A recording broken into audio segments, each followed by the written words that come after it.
Madharaasi movie review. కథ: విరాట్ తన స్నేహితుడు చిరాగ్తో కలిసి తమిళనాడులో గన్ కల్చర్ తీసుకురావాలని సిండికేట్తో జత కడతాడు. వీరిని ఆపేందుకు NIA అధిపతి ప్రేమనాథ్ ప్రయత్నిస్తాడు, కానీ విఫలమవుతాడు. ఈ సమయంలో రఘురామ్ అనే ఆత్మహత్యకు సిద్ధమైన వ్యక్తిని కలుస్తాడు. రఘురామ్ ఎవరు? అతడు ఎందుకు తన ప్రాణం తీసుకోవాలని అనుకున్నాడు? మాలతీకి అతనితో ఏ సంబంధం ఉంది? చివరికి ప్రేమనాథ్ ప్లాన్ సక్సెస్ అయ్యిందా? ఇదే కథ.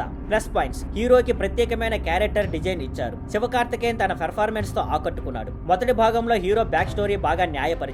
సీరియస్ సిచ్యువేషన్ లో కూడా శివకార్తికేయన్ కామెడీ జనరేట్ చేసిన తీరు బాగుంది. బిజు మేనన్ ఆయన సీన్స్ ఆకట్టుకున్నాయి. రుక్మిణి వసంత్ తన పాత్రను నెమ్మదిగా నేచురల్ గా చేసింది. యాక్షన్ సీన్స్ స్టైలిష్ గా పెద్ద స్క్రీన్ మీద బాగానే కనిపిస్తాయి.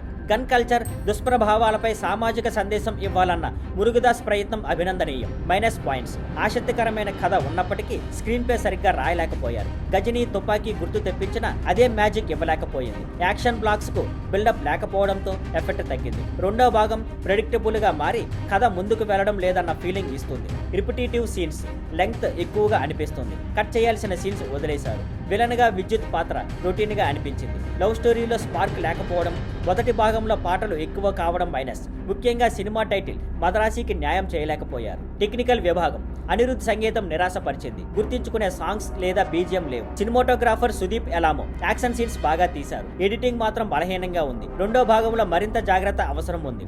చివరగా మొత్తానికి మదరాసి యాక్షన్ ఎంటర్టైనర్ గా కొంతవరకే పనిచేసింది. హీరో క్యారెక్టర్ శివకార్తికేయన్ పెర్ఫార్మెన్స్ కొంత ఫన్, యాక్షన్ సీన్స్ హైలైట్ గా నిలిచాయి. కానీ రెండో భాగంలో లాగడం, రిపిటేటివ్ సీన్స్, థ్రిల్లింగ్ గా మూమెంట్స్ లేకపోవడం వల్ల ఒకసారి మాత్రమే చూడదగ్గ సినిమా.